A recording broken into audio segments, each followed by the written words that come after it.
Okay, so I'm so excited to have gotten my new bird feeder. I'm gonna set it up today. So let's take a look and see how it looks.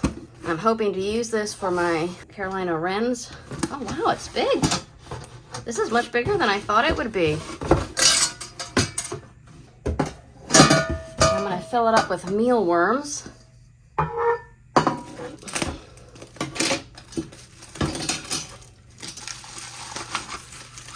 Oh, look at that. This is actually glass, it's not plastic. This is so nice. Okay, these I'm assuming go in here. This hooks. This hooks here. I love it. This is great.